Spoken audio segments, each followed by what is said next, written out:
Parece que as pessoas têm uma resistência, principalmente pessoas formadoras de opinião, que eu acho que deveria ser ao contrário, de se revelar que a pessoa teve a doença, que foi acometida, foi recuperada, mas elas não fazem isso, sabe? Eu acho que, na verdade, cria uma situação de que até contribuiria para que outras pessoas estivessem atentas, que pode acontecer com qualquer um, mas elas parece que esconde esse negócio, esconde de que está com Covid, que contraiu, quando você vê, teve a doença, e não foi revelado, e na verdade até pode contribuir com pessoas que tiveram contato com essa pessoa e não ficar sabendo, como recentemente foi o caso do SCAP, do presidente da Federação de São Paulo, a FET, né? Que anteriormente ele tinha estado com o presidente e todo mundo que esteve ao próximo dele começou a tomar as devidas providências, né? Eu acho que deveria ter um incentivo, na verdade, a que as pessoas se revelassem. Sim.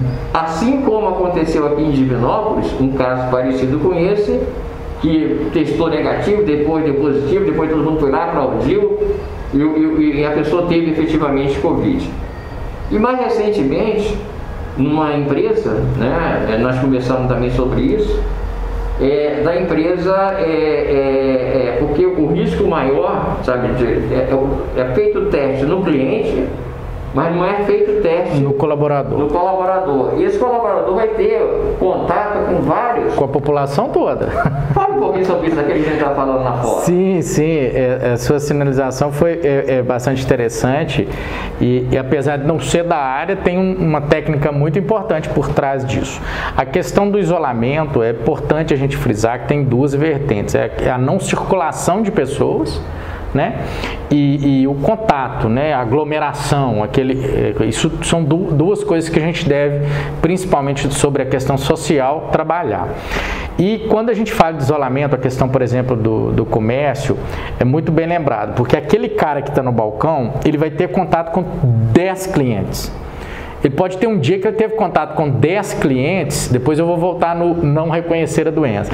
Ele teve contato com 10 clientes, pode ser que naquele dia nenhum dos clientes tinham, mas ele pode ter tido contato com 10 clientes e o primeiro tinha, os outros 9 ele pode transmitir.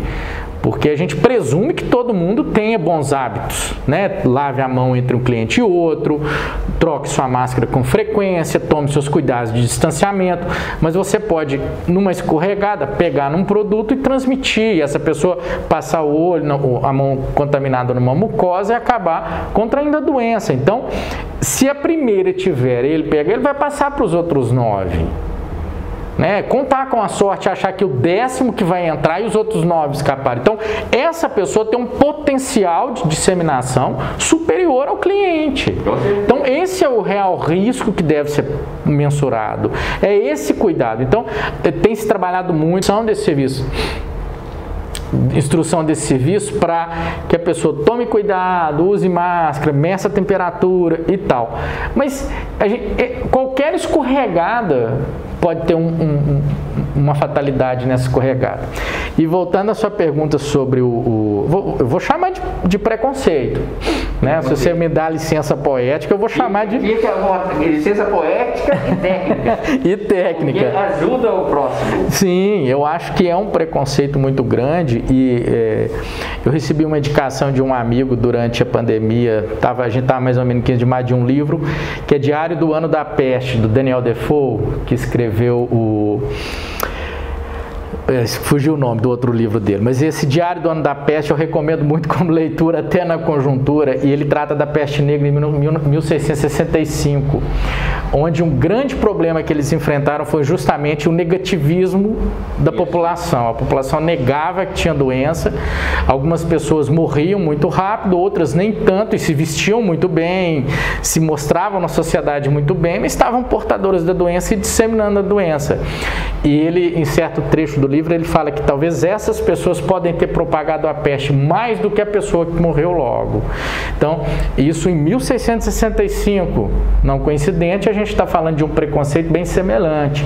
A população, o indivíduo negar que tem o Covid, ele está cometendo um absurdo com a população geral. Então, eu acho assim, se outro legado que a gente precisa ter da pandemia é aprender que a gente vive no mundo de outros. A gente vive em sociedade, a gente tem que se colocar no outro. Eu queria que o grande legado fosse a empatia. Eu faria até como um egoísmo, sabe? Sim. Eu não quero que ninguém saiba e o outro se dane, entendeu? Sim. O terceiro se dane. Então, eu acho absurdo.